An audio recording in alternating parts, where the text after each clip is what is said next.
Hey everyone, welcome back to our channel. সবাই কেমন আছো? আশা করি সবাই খুব ভালো আছো।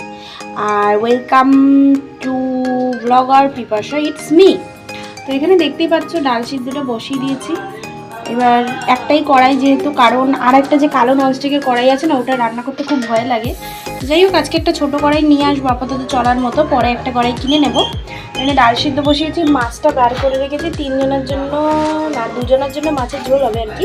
মানে শাশুড়ি মা খাবে আর মেয়ে খাবে, আর আমাদের জন্য পটল চিংড়ি হবে আর লাউডা। তো তাই জন্য হাফ প্রিপারেশন নিয়ে নিয়েছি। তো একদিকে তো হচ্ছে ডাল সিদ্ধ, আর একদিকে ভাবছি ননস্টিকের কড়াইতে আমি বসে না থেকে চিংড়ি মাছটা ভাজতে বসিয়ে দিই। চিংড়ি মাছটা ভাজতে আমার মনে হয় না ননস্টিকের কড়াইতে কোনো অসুবিধা হবে।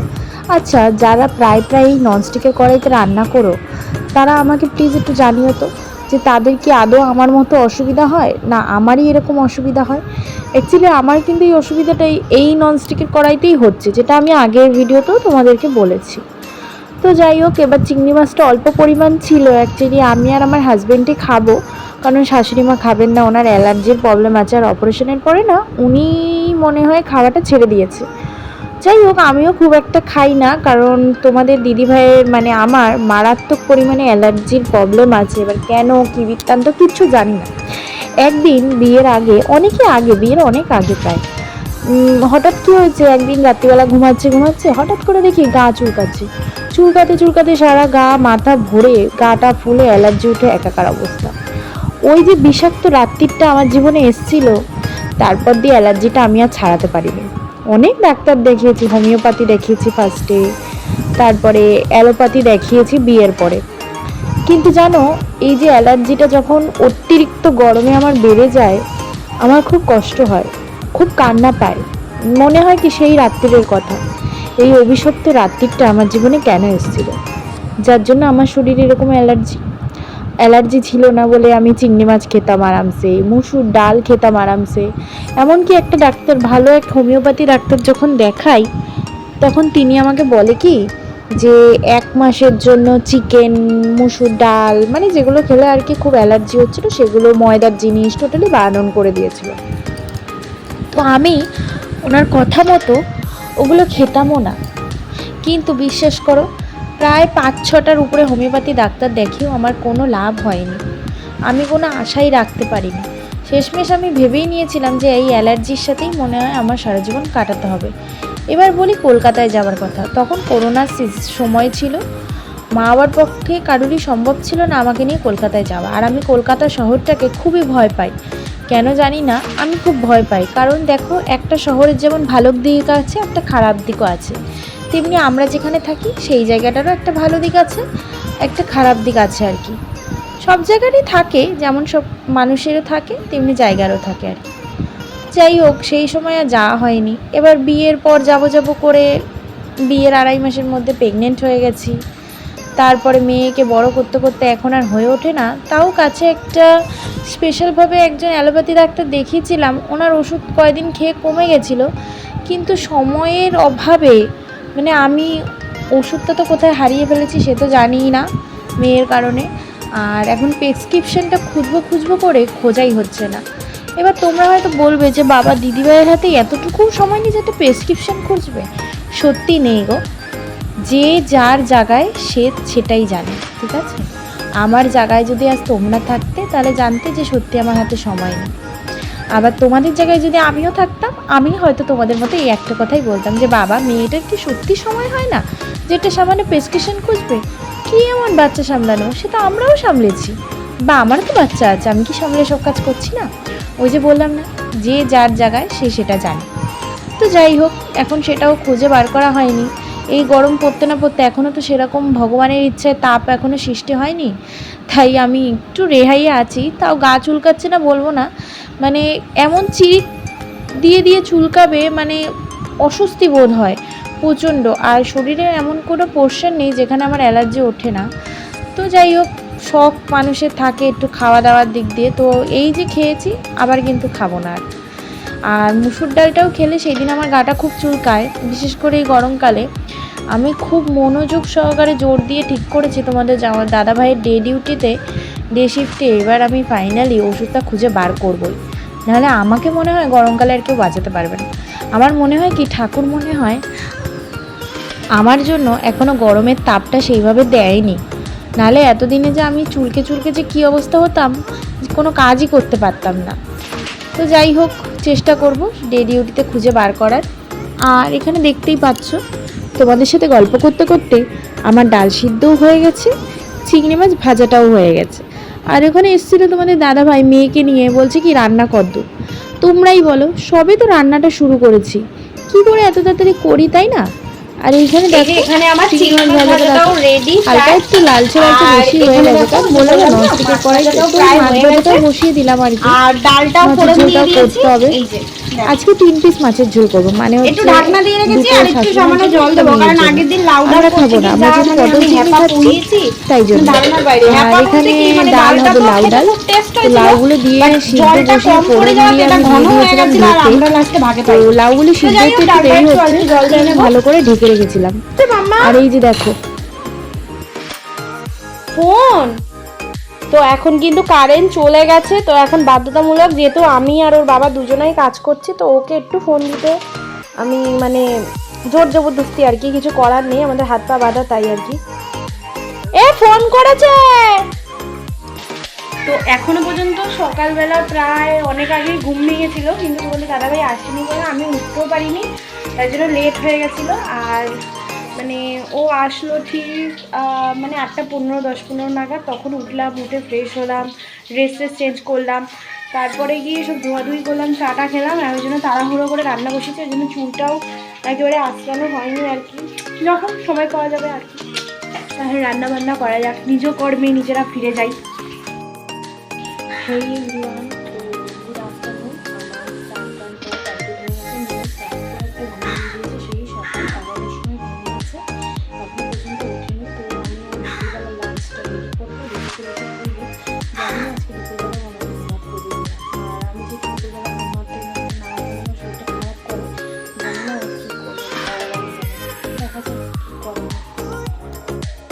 মাম্মা ঘুম হয়েছে,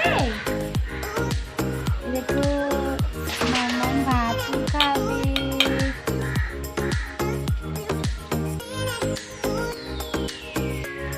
আজকে ওর ভাতটা একটু হালকা দানা দানা দেখেছি, দেখা যাক ও খায় কিনা। আর ও কিন্তু খাচ্ছে, তো যদি এইভাবে খায় আমি ওকে এইভাবেই দেওয়ার চেষ্টা করব। মাম্মা গায়ে পড়েছে, হাত দাও।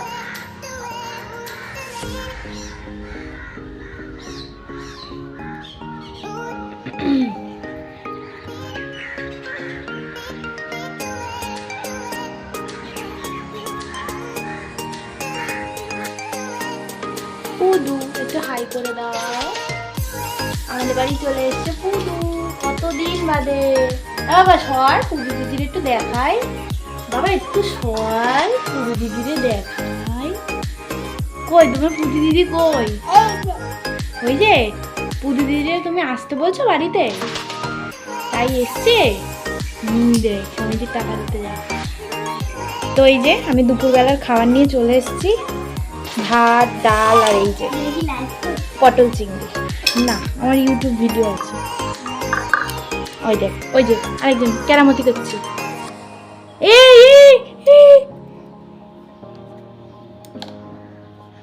দেখলে মেয়েকে খাইয়ে দাইয়ে দিলাম, আর আমিও খেতে বসে পড়লাম।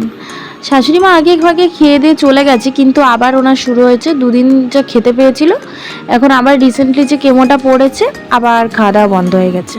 আর এখানে মেয়ের দুষ্টুমি কিন্তু তোমরা দেখতেই পাচ্ছ, ও যদি একটু আমাকে শান্তিতে খেতে দেয়, মানে বলে না মা হওয়ার পর শান্তিতে খাওয়া, শান্তিতে ঘুম, সবই উড়ে গেছে, সত্যি উড়ে গেছে। আর আমি ওকে একটু বলছিলাম, বাবা একটু নেবে, একটু খাবে, তুমি খেয়ে দেখতে পারো, কিন্তু ভালো হবে। তো খেলো না। আর আজকে আমার মেয়ে যে শান্তি মতো খেয়েছে, এটাই আমার কাছে অনেক। এখন দেখো ঠিক 5:45 বেজে গেছে, আর আমার বাবা এখন এত লেট করে মানে ধারণার বাইরে। আমার যেখানে কত কাজ, এখনো আমি ছাদে যাবো, জামা কাপড় তুলবো, তারপরে থালা বাসন মাজবো, দুপুরে খাওয়ারে থালা বাসন আছে, হাজবেন্ড এক্ষুনি খেয়েছেও, ঘুমিয়েছিল, তারপরে হচ্ছে গিয়ে আরও সবজি কেটে রাখবো ওরা থাকাকালীন। তো বলতে না বলতে মহারাজা এসেছেন, মানে আমার ফাদার। আর এই দেখুন মেয়েকে রেডি করে নিয়েছে। বাবা একটু দেখাও, একটু দাঁড়াও, বাবা একটু দাঁড়াও, দাঁড়াও, দাদা এসছে, দাঁড়াও। দাঁড়াও, দাঁড়াও।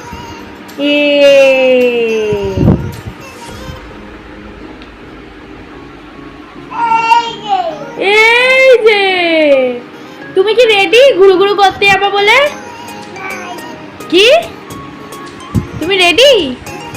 আচ্ছা, কার সাথে যাবা ঘুরু ঘুরু করতে? কার সাথে যাবা? পুজোর সাজ হয়ে গেছে তোমার, পড়বে তো। টাটা, 40 টাকা। টাটা, টাটা করে দাও, বলে টাটা। তুমি লজ্জা পাচ্ছে কেন? যাও যাও। এবার বিকালবেলা চায়ের টাইম। এই যে আমি আরও চা খেয়ে নিচ্ছি। আর আজকে আমার একটু বড্ড লেট হয়ে গেছিলো, তাই ও না বাবাকে চা করে দিয়েছিল। তো সেই শ্যুটটা আবার করা হয়নি, কারণ তখন আমি সবজিটা এখনও কেটে উঠতে পারিনি, তাই জন্য। তো তারপরে আমরা দুজন আমাদের মতো চা করে নিয়েছিলাম, মানে ও অ্যাকচুয়ালি বাবা আর মাকে দুজনেকেই চা করে দিয়েছিল। আর পরে দুধ চাটা আমি করে নিয়েছিলাম, করে আমি আরও বসে বসে খাচ্ছিলাম। আর দুধ চা তো জানোই আমাদের রেগুলার রুটিন দুধ চা। আগে এত খেতাম না, এখন বেশি দুধ চার প্রতি ভালোবাসা উঠে গেছে, মানে হয়েছে আর কি। আর এখানে দেখো মেয়ের দুষ্টুমি, দেখো দেখো। আচ্ছা মাম্মা তুমি বিক্ষু খাচ্ছ, দেখো দেখো দেখো, ঢং দেখো ঢং দেখো। ওর বাবাকে যে ও কী বলতে চাচ্ছে, সারা হাতে বিস্কুটের গুঁড়ো লাগিয়েছে। হ্যাঁ না, এই যে দুষ্টুমি দেখো। আমি ওকে এবার একটু বিকালে টিফিন করিয়ে নেব। বিকালের টিফিনটা না ওকে খাওয়ানো হয়নি।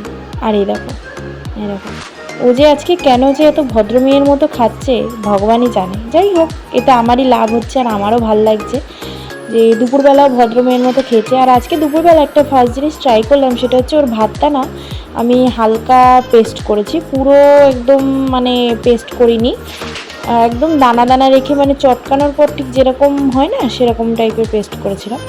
তো বেশ মজা করেই খেয়েছে দেখলাম। তো এবার দিয়ে ভাবছি তাই ট্রাই করব। আর আজকে রাত্রিবেলা ওকে দুধ দিয়ে ভাত দেবো। দুধ দিয়ে ভাতটা ট্রাই করব, যদি ও খায় তাহলে তো খুবই ভালো। আর দুধটা দেবো হচ্ছে ওর সিমিলাক যে দুধটা আছে সেই দুধটা দিয়ে দেবো। আর একটা কথা তোমাদের জানিয়ে রাখি যে এই গরমকালে বাচ্চাদের কিন্তু প্রচণ্ড জল খাওয়ানো দরকার। কিন্তু আমি এত জ্ঞান দিচ্ছি কাকে? কারণ আমার মেয়ে তো মানে অতিরিক্ত গরম না পড়লে জলের বোতল দিলেও খাবে না। আর আমি ওর পেছনে জল নিয়ে ছুটলেও খায় না। যখন খাওয়ার সময় হয় তখন একটু খায়, বাদ বাকি সময় খায় না। এই যে ওর খাবারের থিকনেসটা দেখো, একটু পাতলা হয়ে গেছে আর কি। তো এটা আমি কী দিয়ে মিক্স করেছিলাম, হয়তো কর্নফ্লেক্স ছিল হয়তো। তো কর্নফ্লেক্সটা ওকে কমই খাওয়াই, কারণ কর্নফ্লেক্সটা না ও ঠিক নিতে পারে না, মানে নিলেই ওর বমিটা না সে গন্ধতে।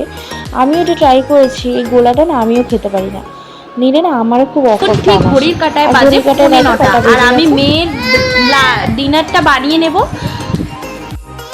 তো দেখলেই তো ঘড়ির কাটায় 15টা বাজে, মেয়ের ডিনারটা কমপ্লিট করবো। আজকে ঠিক করেছে ও যেহেতু দুপুরবেলা একটু ভাতটা খেয়েছে দানা দানা, তাই ঠিক করেছি রাত্রিবেলা একটু দুধ দিয়ে ভাত দেবো। এবার দুধ বলতে ওর যে সিমিলার দুধটা খায় সেই দুধটা দিয়ে ভাত দেবো। আর এখনও বায়না ধরেছে ফোনটা নেবে, মানে আমি যদি ওকে ফোনটা দিই ভিডিওটা করতে পারি না, মানে এত সমস্যা ধারণার বাইরে।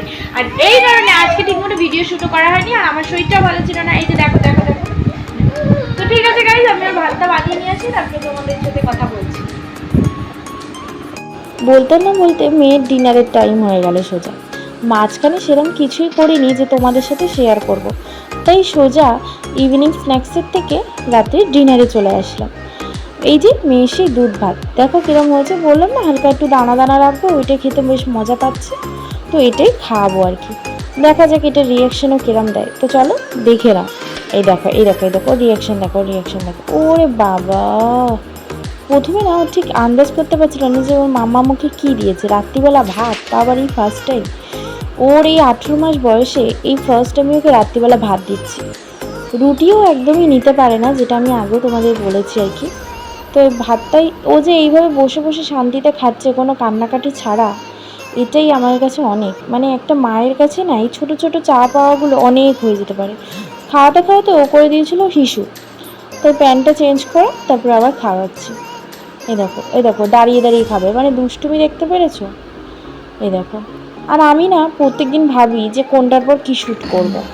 তো এখন এই যে মেয়েকে খাইয়ে আমি উঠলাম।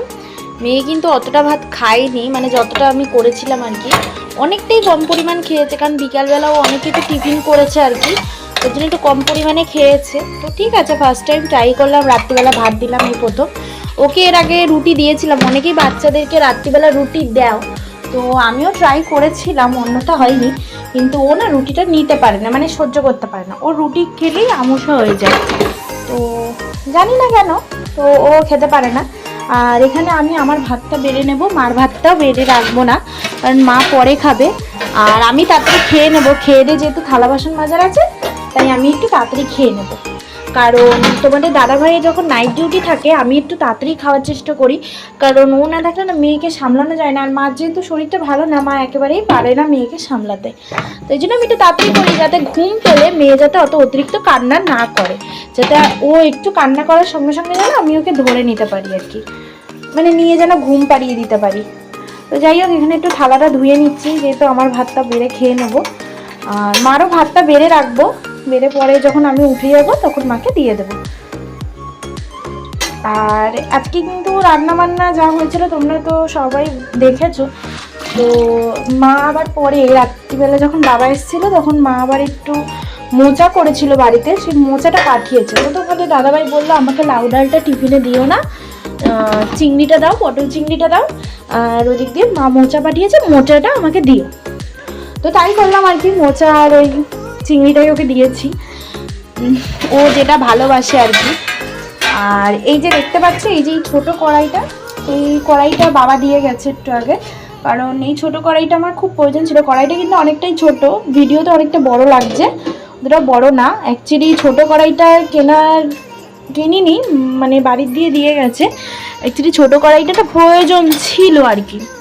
তো সামনের মাসে তোমাদের দাদাভাই যখন মাইনেটা পাবে তখন একেবারে একটা ছোট কড়াই না, একটু মিডিয়াম সাইজের কড়াই, যাতে লোক আসলেও যেন কাজে লাগে, সেই রকম মাপের একটা কড়াই কিনবো, কারণ সবই যখন কিনতে হচ্ছে, তো কি যেগুলো খুবই দরকারি জিনিস সেগুলো তো কিনতেই হবে, তাই না।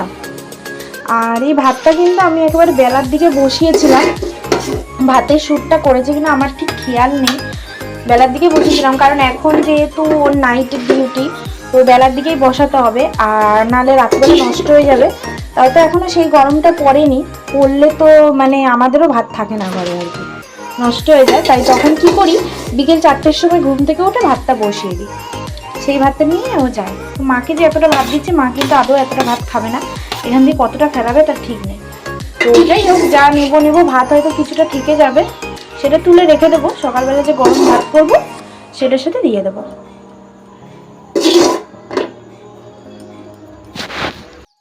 কারণ আমার বাড়িতে আমি সেরকম সারাদিন কিছুই করি না যেটা তোমাদের সাথে শেয়ার করব। যাতে তোমরা যাতে আমার ভিডিও দেখে বোর না হও, সেই চেষ্টাই আমি করি। আমি কেন, আশা করি সবাই তাই করে, যে তার মানে ভিডিও দেখে যেন কেউ বোর না হয়, কোনো দর্শক আর ফ্যামিলি মেম্বার্সরা। তো আমি সেটাই চেষ্টা করতে করতে এই লাঞ্চের ভিডিও, এই ডিনারের ভিডিও এই করি। আর এখানে দেখো, মেয়ের দুষ্টুমি অতিরিক্ত মাত্রায় বেড়ে গেছে, 14বার ভাতের থালা নিয়ে চলে যাচ্ছে, আর এটাও ডেলি রুটিন, মানে কি আর বলবো।